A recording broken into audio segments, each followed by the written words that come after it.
I still remember the day my sister Claire became the golden child.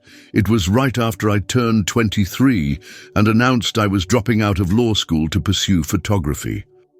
The disappointment in my mother's eyes was something I'll never forget. "Photography won't pay the bills, Olivia," she had said, her voice laced with disapproval. My father simply shook his head and left the room. Claire, on the other hand, was living the dream. Engaged to a successful surgeon, finishing her MBA and working at our father's investment firm. She was everything I wasn't, practical, ambitious in ways my parents understood, and most importantly, obedient. The exclusions started gradually.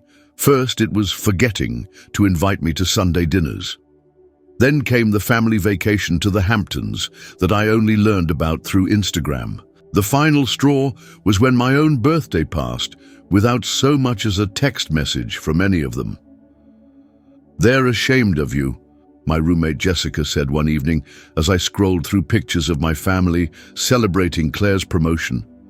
"You need to show them that you're doing just fine without their approval."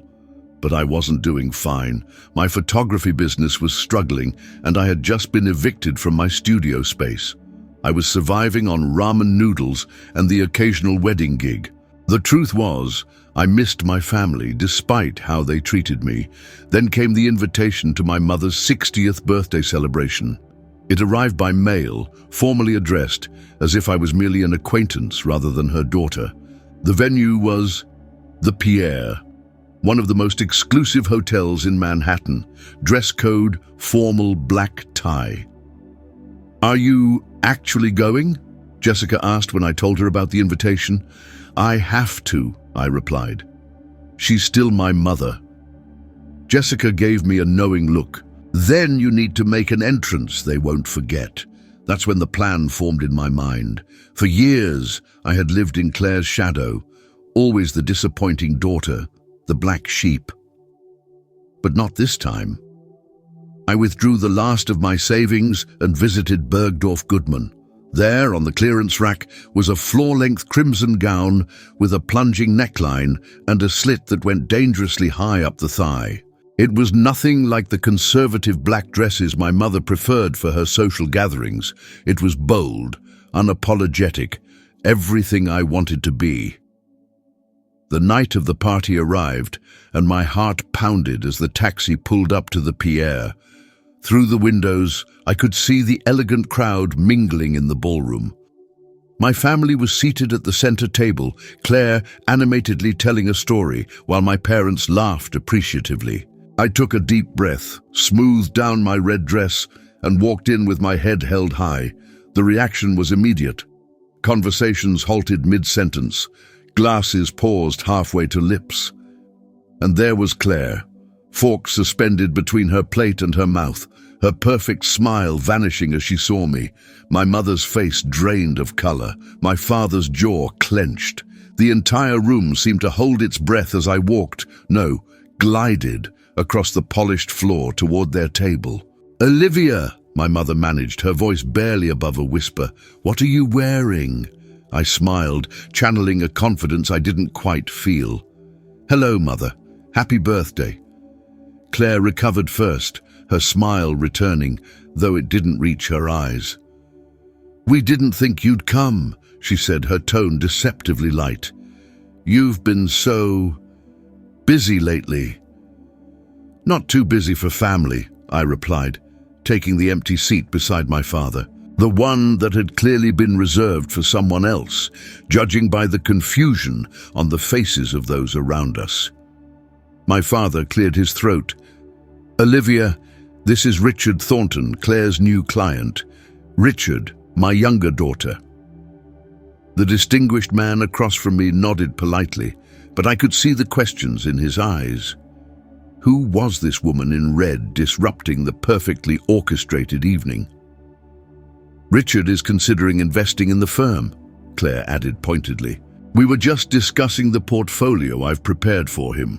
The implication was clear. I was interrupting important business that I, with my frivolous career choice, could never understand. "How fascinating," I said, reaching for a glass of champagne. "I'd love to hear more about it." Claire's smile tightened. This wasn't part of her script for the evening. For the past year, she had carefully crafted a narrative where I didn't exist, or at best, was a disappointing footnote in the family history. My mother, ever the perfect hostess, quickly steered the conversation back to safer territory. "Olivia, you remember the Hendersons? Their son just made partner at his law firm." And so it continued, pointed reminders of what success should look like, according to the Blackwood family rulebook. Every accomplishment mentioned was a subtle dig at my own perceived failure. But tonight, in my red dress that stood out like a flame among the sea of black and navy, I refused to be diminished. When the conversation turned to Claire's upcoming wedding, I smiled and asked innocent questions that highlighted how I'd been excluded from the planning. "I didn't realize you'd changed the venue," I said when Claire mentioned the ceremony would be at the plaza instead of the originally planned botanical garden. A flicker of guilt crossed my mother's face. "We thought you were too busy with your photography." The way she said it, like it was a phase I was going through rather than my passion, made something snap inside me. Years of disapproval, months of exclusion, all crystallized in that moment. "Actually," I said, placing my napkin on the table, "my photography business has been quite successful lately." It wasn't entirely a lie. Earlier that week, I had received an email that would change everything, but I wasn't ready to share it yet. Not until I was sure. Claire raised an eyebrow. "Really? Last I heard, you were shooting pet portraits at the mall." A few uncomfortable laughs rippled around the table. My cheeks burned, but I maintained my composure. "Things change," I replied coolly. "In fact, I've recently been approached for a rather significant opportunity." Now I had their attention. Even my father, who had been deliberately avoiding eye contact all evening, looked up from his plate. "What kind of opportunity?" my mother asked, suspicion lacing her voice. I took a sip of champagne, savoring the moment. "Vogue is featuring emerging photographers in their September issue. They want to include my work." The silence that followed was deafening. Claire's fork clattered against her plate. "Vogue?" she repeated, disbelief evident in her tone. "The magazine?" I nodded, enjoying the crack in her perfect facade. "Yes, Claire, the magazine. They saw my exhibition at the small gallery in Soho, you know, the one none of you bothered to attend, and they were impressed with my perspective." My father cleared his throat. "That's unexpected." "Life is full of surprises," I replied, meeting his gaze directly for the first time in months. Richard Thornton, who had been quietly observing our family dynamic, suddenly spoke up. "I'd love to see your work, Miss Blackwood. I've been looking to diversify my art collection." Claire's eyes widened in horror. Her potential client was expressing interest in my career, not hers. "Oh, I'm sure you're more interested in established artists," she interjected quickly. "Olivia is just starting out." But Richard wasn't deterred. "I prefer to discover talent before everyone else does," he said, smiling at me. "It's the same approach I take with investments." My mother, sensing the shift in power dynamics, attempted to regain control of the situation. "Speaking of investments, Claire has been working on a very promising portfolio for Richard." But the damage was done. For the first time, my family was seeing me through someone else's eyes. Someone who valued what I did.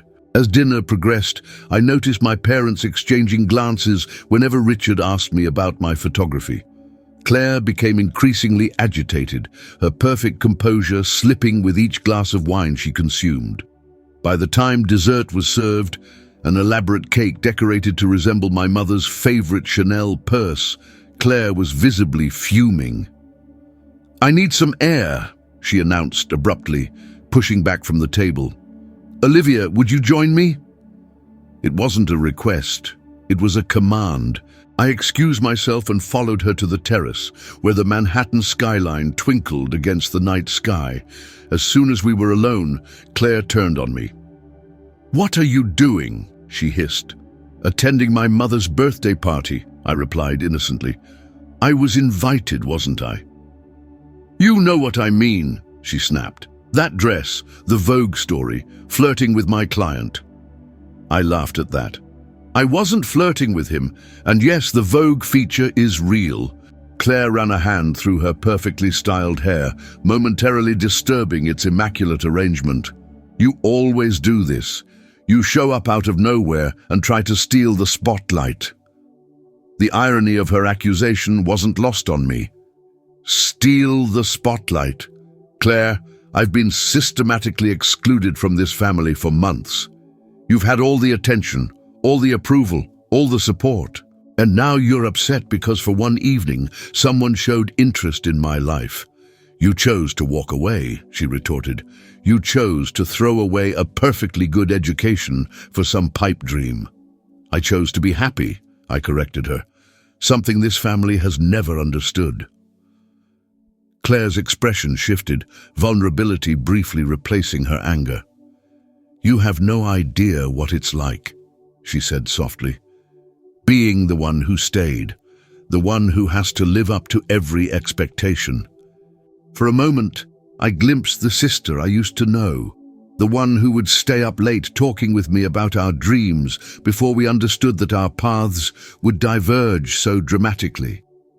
"Nobody forced you to be perfect, Claire," I said gently. "That was your choice too." She looked away, blinking rapidly. "Richard was supposed to be my biggest client. Do you know how hard I worked on his portfolio? And now he's more interested in your photographs than my investment strategy." I sighed, suddenly tired of the rivalry that had defined our relationship for too long. This doesn't have to be a competition. Claire stared at me for a long moment, her expression unreadable in the dim light of the terrace. "It's always been a competition," she finally said. "Mom and Dad made sure of that." There was truth in her words that I couldn't deny. Our parents had always compared us, subtly pitting us against each other since childhood. Claire's straight A's versus my creative endeavors, her practical career path versus my artistic aspirations, her conformity versus my rebellion. "Maybe it's time we stopped playing their game," I suggested. Claire laughed, but there was no humor in it.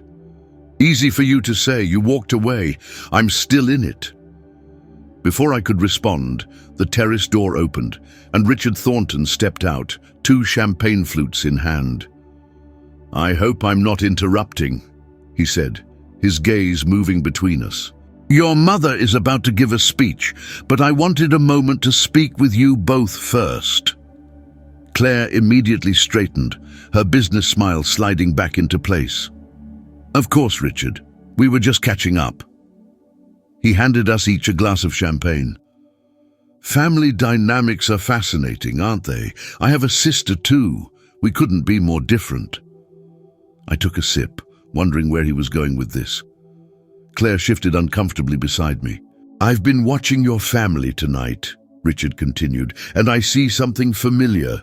2 talented women living in the shadow of expectations rather than in the light of their own potential." Claire's smile faltered. "I'm not sure what you mean." Richard leaned against the balustrade, looking out at the city lights. "Claire, your investment strategies are solid, conservative. They follow all the right principles that would make any traditional investor happy." He turned to her. "But they lack vision, innovation, the kind of bold thinking that creates true wealth." I could feel Claire stiffen beside me, her grip tightening on her champagne flute. Richard turned to me next. "And, Olivia, your photography, from what you've described, captures beauty in unexpected places. But you're so busy trying to prove your worth to a family that doesn't understand your art that you're not fully embracing what makes your perspective unique." His assessment was so accurate it left me speechless, How had this stranger seen through us both so quickly? I'm not interested in investing in either conventional wisdom or rebellious defiance, Richard continued. I'm interested in authentic vision. When you both decide what you truly want, not what you think you should want, or what others expect you to want, that's when I'd like to have a real conversation. With that, he nodded politely and returned to the party, leaving Claire and me alone with his words hanging between us. After a long silence, Claire spoke. He's right, you know. About what? Everything. She drained her champagne in one long swallow. I hate investment banking. I've always hated it. The confession was so unexpected I almost laughed. What? But you're so good at it. Dad is so proud. Dad is proud of the idea of me, Claire interrupted. Just like he's disappointed in the idea of you. Neither has anything to do with who we actually are. For the first time in years, I felt like I was truly seeing my sister. Not the perfect daughter, not my rival, but Claire, a woman trapped in a life she never really chose. What would you do? I asked. If you could do anything. A wistful smile crossed her face. Remember when we were teenagers and I was obsessed with that cooking show? I wanted to be a chef. I still do. I did remember. Claire had spent one entire summer recreating every recipe from that show, filling our house with incredible aromas and occasional smoke alarms. Then our father had made a comment about hobby cooking versus serious careers, and suddenly Claire was applying to business schools. You'd be amazing, I said sincerely. It doesn't matter now, Claire replied, her voice flat. I'm too invested in this path. The firm, the fiancé who loves the idea of a power couple, the expectations. I can't just walk away like you did. It's never too late, I said, reaching for her hand. And for what it's worth, it wasn't easy walking away. I'm still paying the price. Claire squeezed my hand. That red dress was a good choice, she said with a small smile. Mom nearly had a heart attack. We both laughed, and for a moment it felt like old times, before expectations and choices had driven us apart. The terrace door opened again, this time revealing our father's imposing figure. There you are, he said tersely. Your mother is waiting to cut the cake. Everyone is wondering where you've gone. Claire immediately dropped my hand and straightened. We're coming, Dad. I watched the transformation with new eyes. How quickly she slipped back into the role of perfect daughter, how the momentary authenticity vanished behind a mask of compliance. As we followed our father back into the ballroom, Claire whispered, "This conversation isn't over." The rest of the evening passed in a blur of polite conversation and orchestrated celebration. My mother gave a speech about family legacy and tradition that pointedly avoided any mention of my career. My father toasted to Claire's recent achievements at the firm. I sat quietly, the red dress now feeling less like armor and more like a target as I absorbed the subtle and not so subtle reminders of my status as the family disappointment. When the party finally wound down, I was gathering my things to leave when my mother approached. "Olivia," she said, her voice tight, "a word before you go." I braced myself for criticism about my appearance, my behavior, my very existence in her carefully curated world. Instead, she surprised me. "Is it true? About Vogue?" I nodded. "Yes, the September issue." Something flickered across her face. Pride, perhaps, or at least a reluctant acknowledgement that my chosen path might have some merit after all. "Your father and we worry about you," she said, smoothing an invisible wrinkle from her designer dress. "This art business is so unstable." "Life is unstable, Mother," I replied. "Security is an illusion, even in banking and law." She pursed her lips, clearly disagreeing but choosing not to argue. "Richard Thornton asked for your contact information. I gave him your card." This was unexpected. "Thank you." He's a very influential man, she added, her implication clear. This connection could be valuable, could legitimize my career in a way my parents might finally respect. I'm not going to use him to advance my career, I said firmly. My mother sighed. You always make things so difficult for yourself. No, I make things authentic for myself, I corrected her. There's a difference. She shook her head slightly, the conversation already exhausting her. Will you be at Sunday dinner this week? Another surprise. It had been months since I'd been invited to the weekly family tradition. Yes, I said before she could change her mind. I'll be there. Sunday arrived with anxiety knotting my stomach. I stood outside my parents' Upper East Side brownstone, finger hovering over the doorbell. The door swung open before I could decide, revealing Claire in an apron, hair in a messy bun. You're early, she said, pulling me inside. Good, I need help. The scent of home enveloped me, but with an unfamiliar twist, rich aromas of garlic and herbs filled the air. What's happening? I asked, following Claire to the kitchen.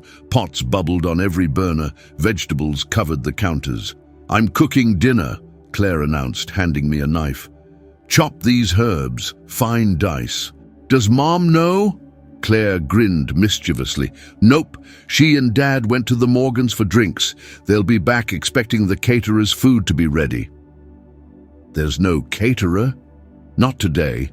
They're getting a taste of what their daughter can really do. I set down my knife. Claire, what's going on? She took a deep breath. After the party, after what Richard said, I couldn't stop thinking about how I've been living someone else's idea of my life. She gestured to the kitchen. This is me, not spreadsheets, sauces and soufflés. Mum and Dad are going to freak out. Probably. But I'm done living for their approval. I watched you walk into that party in that red dress, completely yourself despite everything, and I realized how much courage that took. So what's the plan, beyond shocking them with dinner? Claire's expression grew serious. I'm leaving the firm.